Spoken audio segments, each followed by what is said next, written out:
নমস্কার বন্ধুরা, শ্রাবণী রান্নাঘরে আপনাদের সবাইকে স্বাগত জানিয়ে আমি আবারও একটা রান্নার ভিডিও নিয়ে আপনাদের সামনে চলে এসেছি। আজকের আমি আপনাদের পটল দিয়ে একটা অসাধারণ রেসিপি বানিয়ে দেখাবো। আশা করি আপনাদের ভালো লাগবে। তার জন্য কিন্তু আমার পুরো ভিডিওটা আপনাদের দেখতে হবে। আর দেখা শুরু করার আগে একটা লাইক দেবেন, সুন্দর একটা কমেন্ট করবেন আর শেয়ার করতে ভুলবেন না।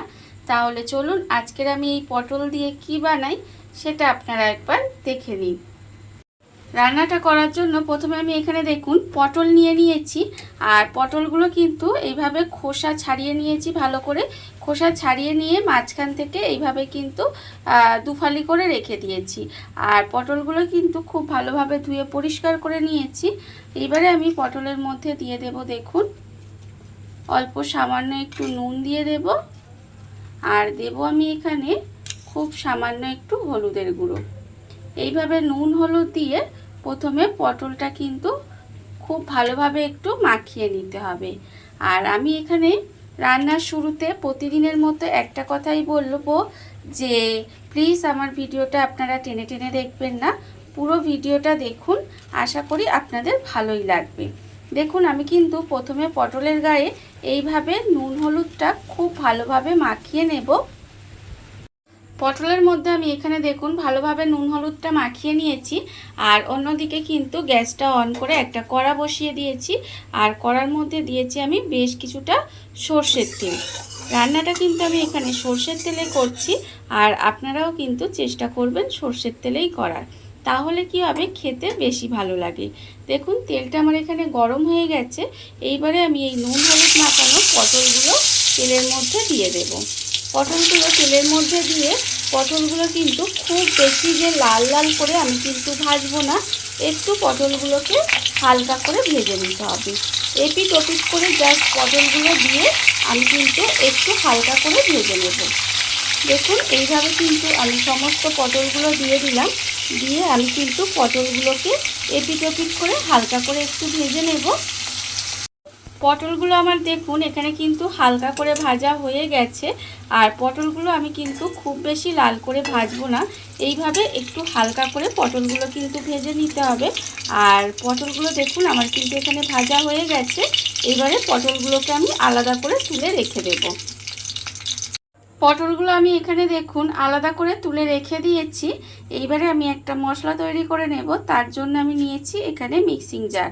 মিক্সিং জারের মধ্যে আমি দিয়ে দেব, দেখুন এখানে আমি রেখেছি বেশ কিছুটা সাদা তিল। বেশ কিছুটা বলতে গেলে এখানে কিন্তু প্রায় 4 চামচ মতো সাদা তিল নিয়েছি। আর এই তিলটা কিন্তু একটু বেশি লাগবে।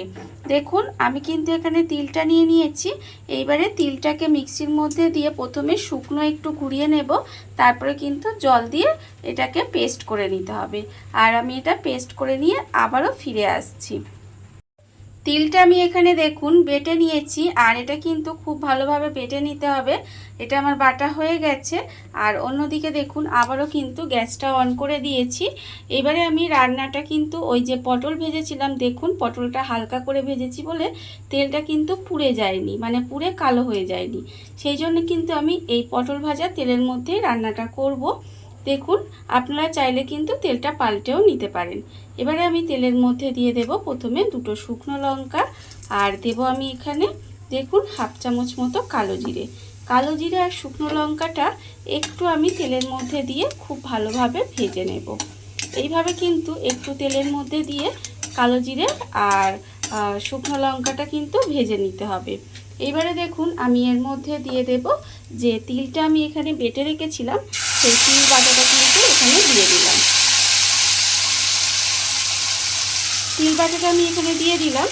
দিয়ে খুব ভালোভাবে কিন্তু এইভাবে একটু মিশিয়ে কষিয়ে নিতে হবে। দেখুন এটা কিন্তু এইভাবে একটু কষিয়ে নেব। তিল বাটাটা দিয়ে দেখুন আমি কিন্তু এইভাবে একটু সময় রান্না করে নিয়েছি বা কষিয়ে নিয়েছি, যাই বলেন না কেন।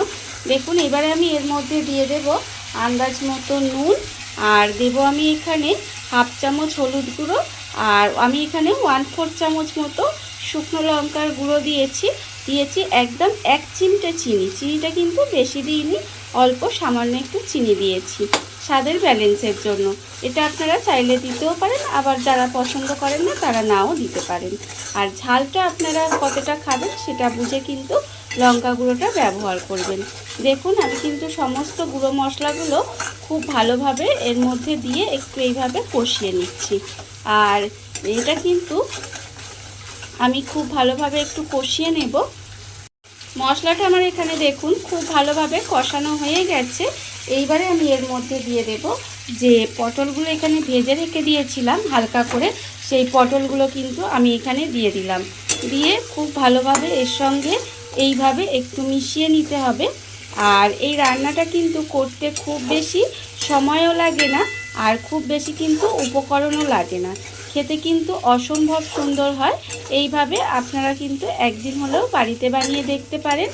দেখুন আমি কিন্তু পটলটা দিয়ে মশলার সঙ্গে এইভাবে একটু মিশিয়ে নিয়েছি, মানে মিশিয়ে একটু সময় রান্না করে নিয়েছি।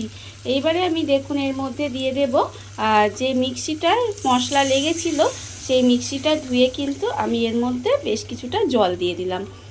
এই পরিমাণেই কিন্তু জল দিয়েছি, আর কিন্তু এর মধ্যে কোনো রকম জল দেব না। জল দিয়ে এবারে এটা খুব ভালোভাবে কিন্তু একটু রান্না হতে দিতে হবে। দেখুন এইভাবে একটু মিশিয়ে দিলাম, মিশিয়ে দিয়ে এইভাবে একটু সময় রান্না হতে দেব, যাতে পটলটা যেটুকু রান্না হতে বাকি আছে সেটুকু খুব ভালোভাবে রান্না হয়ে যায়। সেই পর্যন্ত কিন্তু একটু এইভাবে রান্না করে নেব। দেখুন রান্নাটা কিন্তু আমার এখানে হয়ে গেছে। এটা কিন্তু এরকম একটু মাখা মাখাই হবে। আর এটা নামানোর আগে আমি এর মধ্যে দিয়ে দেব দুটো পাকা লঙ্কা, আমি এখানে চিড়ে রেখেছি, সেই পাকা লঙ্কাটা আমি দিয়ে দিলাম। আর আমি এখানে দেব ওপর থেকে 1 চামচ মতো কাঁচা সর্ষের তেল। দেখুন কাঁচা সর্ষের তেল আমি এখানে ওপর থেকে একটু দিয়ে দিলাম, এতে কি হবে খেতে আরও বেশি ভালো লাগবে। দেখুন রান্না কিন্তু আমার একদম রেডি হয়ে গেছে। আর আমি এটা কি বানিয়েছি বলুন তো, এটা আমি আজকের বানিয়েছি তিল পটল। এইভাবে কিন্তু আপনারাও একদিন হলেও বাড়িতে বানিয়ে দেখবেন, আশা করি আপনাদের ভালোই লাগবে। দেখুন রান্না কিন্তু আমার একেবারে রেডি হয়ে গেছে।